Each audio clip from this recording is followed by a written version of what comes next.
Dito tayo sa kahabaan ng A. Rodriguez Sr., District 4, Barangay Immaculate Concepcion. And, kasalukuyang nagdi-dismantling operation ang kupre sa waiting shed.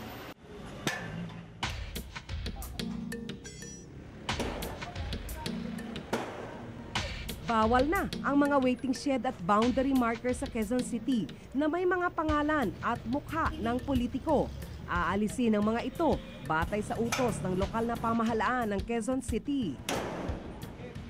Yung order namin para sa pagbabaklas ng mga waiting sheds ay bunsod ng advokasya ng grupong mga anti-EPAL. Dahil doon, nag-identify kami ng mga street furnitures na sa pananaw ng grupong yun ay epalus o ma-epal. Sa tingin ko, mahal na paraan yun na gibain. Ang pwede lang siguro ay repaint na lang yung mga waiting sheds na may pangalan ng mga politiko. Hindi naman kailangan gibain Kasi sa tingin ko, ang gagamitin ng pera ay pera ng taong bayan, di ba? So, mas maigi, i-repaint na lang. Inabot ng mahigit 1.5 oras ang pagbabaklas.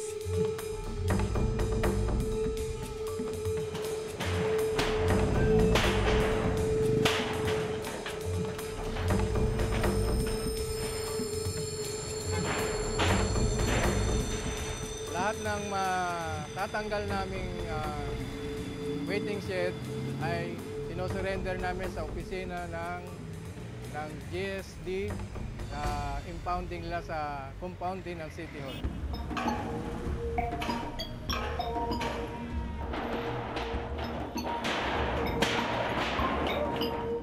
Hindi bababa sa 50 waiting shed ang tinanggal na simula noong Agosto. Sa halagang mahigit 200,000 pesos bawat waiting shed, aabot sa 13 million pesos ang kabuoang halaga ng mga binaklas na waiting shed.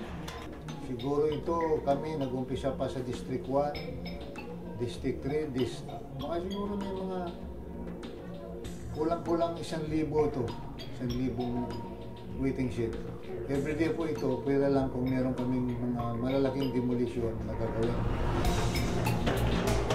Wala raw exempted sa order. Ultimo si Mayor Bautista ay hindi exempted dun sa kanyang kautusan. In fact, kami rin po ay nagtatanggal ng mga streamers, tarpaulin streamers, markers na may pangalan niya, no? O di kaya ay mayroong litrato niya. May mga hindi pabor sa pagbaklas sa mga waiting shed. Ito kasi, daanan to ng tricycle. So, pag gusto mong sumakay, dito ka na maghihintay para sa tricycle. Kumbaga, waiting area. No?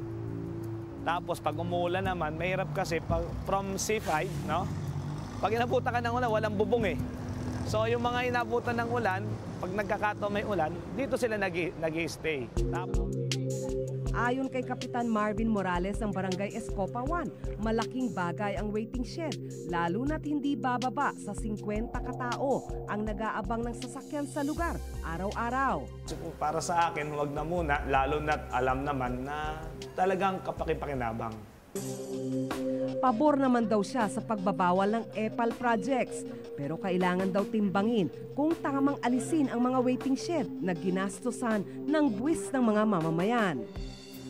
Yung memo niyang ating butihing mayor, ako'y naman natutuwa nun kasi kahit naman ako, pabor ako doon sa gustong mangyari, yung anti-EPAL bill.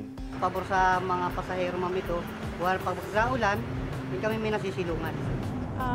Nalulungkot kami, nangihinayang kasi malaking tulong naman yun sa mga tao. Nagpapahinga o kaya kung umuulan, sumisilong sila. Sinubukan namin kunin ang pahayag ng mga konsehal na nagpalagay ng mga waiting shed pero hindi sila nagpaunlak ng panayam. Ayon sa Engineering Department ng Quezon City, mahigit 270,000 pesos ang halaga ng isang standard waiting shed sa lungsod. Pinakamahal ang bakal na poste at mga materyales para sa bubong na halos 140,000 pesos. Maliban sa mga standard na materyales, kasama rin ang paglalagay ng mga logo. 15,000 piso ang presyo ng materyales para sa mga logo at 3,000 piso naman ang bayad para sa labor sa pagkakabit ng logo. Ibig sabihin, sa 5 waiting shed na itinayo, halos 100,000 piso sana ang natipid kung walang mga logo. Hindi biro ang perang ginastos sa pagpapatayo ng mga waiting shed mula sa pera ng taong bayan. May ibang paraan daw para alisin ang mga epal.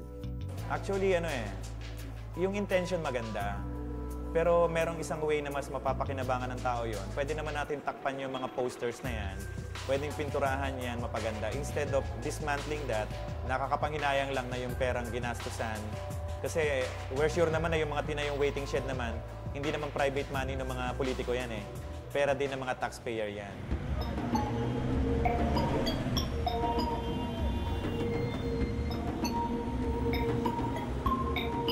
Ang mga natanggal na waiting shed, papalitan daw ng bago at ng iisang disenyo sa susunod na taon, ilang buwan bago ang eleksyon. Na more or less, sa first quarter sisimulan natin. They must have one and the same look.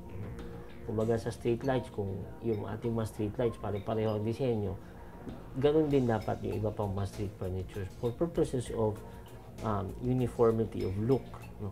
And strategic location ng ating mga street furniture. Actually, pagsasayang talaga ng pera yan. In the first place, hindi matatayo yung waiting shed na yan nang walang kaukulang permit doon sa agency ng City Hall. Halimbawa, sa Quezon City, hindi ka naman basta pwedeng bumili ng bakal, mag-welding at itayo dyan yan. Tapos later on, magtatayo na naman ng waiting shed sa lugar na yon. So, magkakaroon na naman ng appropriation, pera na naman ng mga taga Quezon City yon. Mali na lagyan ng pangalan ang anumang proyekto ng gobyerno gaya ng waiting shed. Pero ang pagsira sa mga ito ay pagsasayang sa pera nating lahat dahil sa buwis ng taong bayan, nagmumula ang mga ito.